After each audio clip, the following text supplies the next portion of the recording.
Hello भाई लोग, fact भाई पर स्वागत है। और आज क्रिस्टियानो रोनाल्डो को कौन नहीं जानता।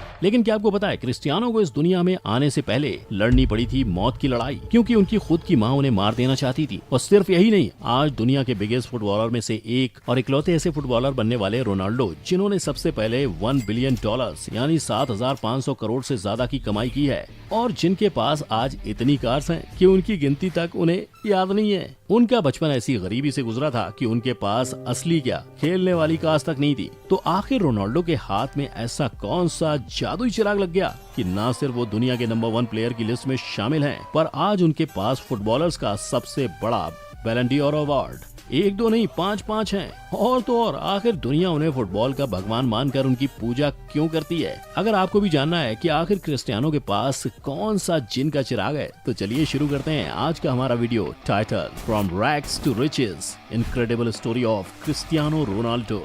जिंदगी की हर लड़ाई को इंसान जीत सकता है अगर उसके पास अपनों का साथ हो, पर क्या हो अगर वही अपने आपकी जिंदगी की डोर को अपने हाथों से काटने लग जाए। और यही हुआ रोनाल्डो के साथ। जब रोनाल्डो की मां मारिया को ये पता चला कि वो अपने चौथे बच्चे के साथ पेट से है, तो रोनाल्डो की मां ने अपने इस बच्चे को इस दुनिया में आने से पहले इस दुनिया से बेदखल करने की ठान ली। पर रोनाल्डो की मां ये अपनी खुशी से नहीं, मजबूरियों के चलते करने वाली थी, क्योंकि रोनाल्डो के पहले ही मारिया के 3 बच्चे थे। पर मारिया और रोनाल्डो के पिता जोस अपने इन बच्चों को बहुत ही मुश्किल से पाल पा रहे थे, उनके लिए खाना जुटा पा रहे थे, और ऐसे में चौथा बच्चा उनकी मुश्किलों को और भी ज्यादा बढ़ा देता। इसलिए रोनाल्डो के माता पिता को ये कदम उठाना पड़ रहा था, और शायद रोनाल्डो यही मौत की लड़ाई हार जाते।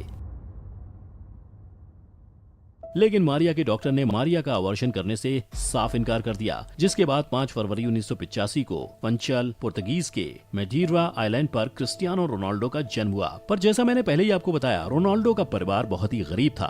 रोनाल्डो की मां लोगों के घरों में खाना बनाती थी, और रोनाल्डो के पिता एक गार्डनर थे, और दोनों ही दिन रात काम करके अपने परिवार के लिए जैसे तैसे खाना जुटाया करते थे। रोनाल्डो का घर इतना छोटा था कि रोनाल्डो अपने बड़े भाई और अपनी 2 बहन के साथ एक रूम में रहते थे, और रोनाल्डो और उनके भाई बहनों के पास न खेलने के खिलौने थे, न कभी क्रिसमस में उन्हें कोई तोहफे मिलते थे। बस रोनाल्डो की लाइफ में एक ही चीज मुस्कान लाती थी, और वो चीज कुछ और नहीं, फुटबॉल का खेल था, जिससे खेलते खेलते रोनाल्डो अपनी जिंदगी के सारे प्रॉब्लम्स को भूलकर मुस्कुराने लगते थे। पर रोनाल्डो को तब क्या पता था कि उनका यही प्यार एक दिन उनकी जिंदगी को बदल कर रख देगा। और इस बदलाव की शुरुआत रोनाल्डो के बचपन से ही हो गई, जब रोनाल्डो सिर्फ 7 साल की उम्र में एंडोरेना की यूथ टीम के लिए फुटबॉल खेलने लगे। वहीं रोनाल्डो के पिता इस यूथ क्लब में एक टीम किट मैन का काम किया करते थे, यानी बस अपने परिवार के लिए 4 पैसे और कमाने की खातिर वो इस क्लब के प्लेयर्स के जर्सी से लेकर उनके जूते, मोजे और बॉल का ख्याल रखते थे, जिसकी वजह से बाकी प्लेयर्स रोनाल्डो का मजाक उड़ाते थे, उन्हें बुली करते थे,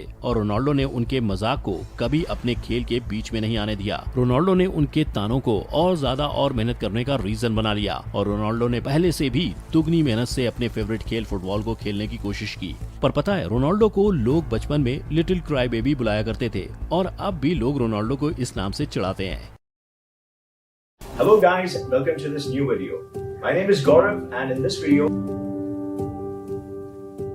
हेलो फ्रेंड्स, मैं गौरव, और क्या आपको भी मेरी तरह एक यूट्यूबर बनना है? ऐसे ही कूल और अमेजिंग वीडियोस बनाने हैं, सुपर पावर से होल्स जैसी बड़ी सी चीज से वाकिफ कराया था। लेकिन एक मिनट, क्या आपको वाकई में लगता है कि यूट्यूबर सिर्फ वीडियोस अपलोड करके यूट्यूब पर पैसे कमाता है? वेल, बिल्कुल नहीं। मुझे ही देख लो, 7 सक्सेसफुल चैनल्स, यूट्यूब इंडिया का टॉप साइंस चैनल, और 2 सक्सेसफुल बिजनेसेस, और ये सब की शुरुआत हुई सिर्फ और सिर्फ बस एक यूट्यूब चैनल से। इतना माइंड ब्लोइंगली बड़ा है यूट्यूब या किसी भी सोशल मीडिया प्लेटफॉर्म का पोटेंशियल। लेकिन एक सेकेंड, गौरव, ये सब करने के लिए मैं खुद का पैशन कैसे ढूंढूं?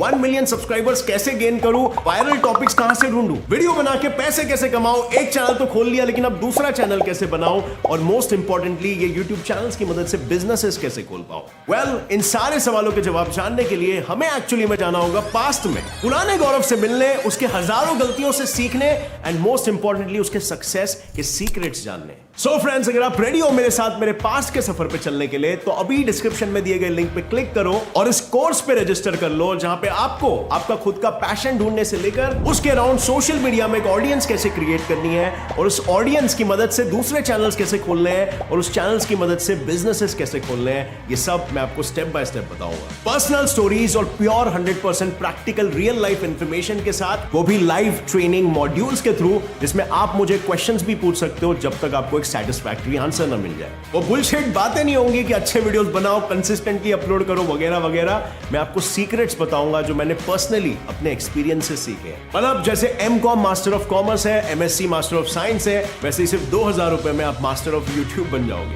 अब फ्रेंड्स, वैसे तो इस कोर्स की रियल वैल्यू 20,000 रुपीज है, क्योंकि आपकी लाइफ तक चेंज कर सकता है, बट ज्यादा लोगों तक पहुंचे इसलिए हम ये सिर्फ 2000 में ऑफर कर रहे हैं। और अगर आप फर्स्ट 100 रजिस्टर करने वाले लोगों में से हो तो आपको ये कोर्स मिलेगा सिर्फ 1000 रुपए में। So click on the link in the description below and let's get set fly your career. क्योंकि आज भी रोनाल्डो बचपन की तरह ही फ्रस्ट्रेट हो जाते हैं जब फुटबॉल के गेम में रोनाल्डो के बॉल पास करने पर उनकी टीम का कोई इंसान बॉल को मिस कर देता है। हालांकि अब रोनाल्डो बचपन की तरह उतने इमोशनल नहीं है कि हार जाने पर रोने लग जाएं। पर रोना धोना जो भी कह लो, रोनाल्डो बचपन से ही इतने टैलेंटेड थे कि उनके इस टैलेंट को एक के बाद एक ऊंचाई की सीढ़ियां मिलने लगी। जैसे एंडोराना के लिए खेलने के बाद रोनाल्डो ने 2 साल नेशनल टीम के लिए भी खेला था और सन 1997 में स्पोर्टिंग क्लब डी पुर्तगाल के साथ 3 डे ट्रायल के बाद स्पोर्टिंग क्लब डी पुर्तगाल ने रोनाल्डो को 1500 पाउंड में साइन कर लिया और फिर रोनाल्डो उनके साथ खेलने लगे। पर 11 साल की उम्र में भी रोनाल्डो अपने गेम के लिए आज की तरह ही बिल्कुल डेडिकेट और पैशनेट थे। तभी तो वो उस उम्र में जहां बाकी बच्चे आराम से अपने घर में बैठकर जिंदगी गुजारते हैं, रोनाल्डो ने अपने परिवार को अलविदा कहा और अपने फुटबॉल के सपने को पूरा करने वो अपने शहर और घर से दूर लिस्बन में रहने चले गए, जहां जाकर उन्होंने स्पोर्टिंग क्लब डी पुर्तगाल के फुटबॉल एकेडमी को और नए स्कूल को ज्वाइन कर लिया, जहां वो पूरी मेहनत और अपने आप को पहले से बेहतर बनाने की कोशिश करते रहे। और उनकी मेहनत उन्हें तब तो नहीं, पर आज उस मेहनत का सूद समेत फल दे रही है। पर जैसे कहते हैं ना, हर खुशी में गम छुपा होता है, हर अच्छाई में कहीं ना कहीं बुराई का जन्म होता है। वैसे ही जैसे हर सक्सेस के पीछे हार का अंधेरा लोगों की जिंदगी के सूरज को डुबाने की कोशिश करता है, और ऐसे ही कई अंधेरों ने रोनाल्डो के फुटबॉल और तरक्की के रास्ते में आने की कोशिश की। अब रोनाल्डो के पास फुटबॉल खेलने का टैलेंट और उनकी कड़ी मेहनत का जज्बा तो था, लेकिन रोनाल्डो एक तरफ जहां फुटबॉल के लिए पागल थे, वहीं दूसरी तरफ उन्हें पढ़ाई से कोसों दूर रहना पसंद था। इसके साथ ही रोनाल्डो के गरीबी की दलदल का साया उनके पीछे लिस्बन तक आ गया था। यही नहीं, मडेरा से आए रोनाल्डो की भाषा लिस्बन के लोगों से अलग थी, जिसकी वजह से जब भी वो मुंह खोलते थे तब सब उनका मजाक उड़ाने लगते थे। इसी के चलते रोनाल्डो लिस्बन के बच्चों से बात नहीं कर पाते थे। यही सब वजह थी रोनाल्डो टीचर्स और स्टूडेंट्स के बीच सिर्फ एक बुरे स्टूडेंट थे, जिसके चलते रोनाल्डो को बहुत बुली किया जाता था और टीचर्स भी उन्हें भला बुरा कहने से नहीं चूकते थे। लेकिन ये सब कुछ चुपचाप सहने वाले रोनाल्डो के सब्र का बांध तब टूट गया जब रोनाल्डो के एक टीचर ने रोनाल्डो की गरीबी और उनकी आवाज की नकल करके उन्हें और उनके परिवार को बुरा भला कहा। यही नहीं, उस टीचर ने तो यहाँ तक कह दिया कि रोनाल्डो अपनी जिंदगी में कभी कामयाब नहीं हो पाएगा। और बस रोनाल्डो खुद को काबू में नहीं रख पाए। रोनाल्डो ने आओ देखा न ताओ और अपने गुस्से में उन्होंने उस टीचर के ऊपर एक कुर्सी फेंक कर मार दी। इसके बाद होना क्या था, स्कूल वालों ने रोनाल्डो को उनकी इस हरकत के लिए स्कूल से निकाल दिया। पर क्या इसमें सिर्फ रोनाल्डो की गलती थी? क्या उस टीचर का बच्चों को सपोर्ट करने के बजाय इस तरह मजाक उड़ाना सही था? ऐसे कई सवाल उस वक्त रोनाल्डो के मन में आए होंगे। पर रोनाल्डो ने अपनी जिंदगी में आए इस काले अंधेरे को अपनी जिंदगी की रोशनी को मिटाने नहीं दिया। रोनाल्डो जो उस वक्त सिर्फ और सिर्फ 14 साल के थे, उन्होंने अपनी माँ से कहा कि वो अब कभी दूसरे स्कूल नहीं जाएंगे और मारिया ने अपने बेटे की बात मान ली। मारिया को रोनाल्डो के ऊपर पूरा भरोसा था। वो जानती थी उनका जो बेटा बचपन में उनके चलते मौत से लड़कर जन्मा था, वो जिंदगी को इतनी आसानी से अपनी हिम्मत तोड़ने नहीं देगा। और रोनाल्डो ने इसके बाद अपनी प्रैक्टिस पहले से ज्यादा तेजी से शुरू कर दी। वैसे तो रोनाल्डो हमेशा से ही बहुत ज्यादा एनर्जेटिक थे, उन्हें हमेशा ही दौड़ते भागते रहना पसंद था। पर 15 साल की उम्र में रोनाल्डो को तब अपने हमेशा एनर्जेटिक रहने का राज पता चला जब उन्हें ये पता चला कि उन्हें टचिकार्डिया है। टचिकार्डिया एक हार्ट प्रॉब्लम है जिसमें एक इंसान का दिल बिना दौड़ भाग और बिना खेले कूदे भी उस स्पीड से दौड़ता है जैसे किसी दौड़ कर आए इंसान का। और इसके चलते डॉक्टर्स ने रोनाल्डो को फुटबॉल खेलने से मना कर दिया। पर सुबह से रात और रात से दिन फुटबॉल प्रैक्टिस करने वाले रोनाल्डो को ये मंजूर नहीं था और ये बात साफ थी कि रोनाल्डो अपनी हार्ट सर्जरी करवाते हैं तो उनकी जान भी जा सकती है। पर रोनाल्डो ने इस अंधेरे से भी जंग लड़ी और ऑपरेशन करवाया। और शायद 15 साल के रोनाल्डो की हिम्मत देखकर भगवान को भी उन पर दया आ गई। तभी तो इस जानलेवा ऑपरेशन से रोनाल्डो जीत कर बाहर आए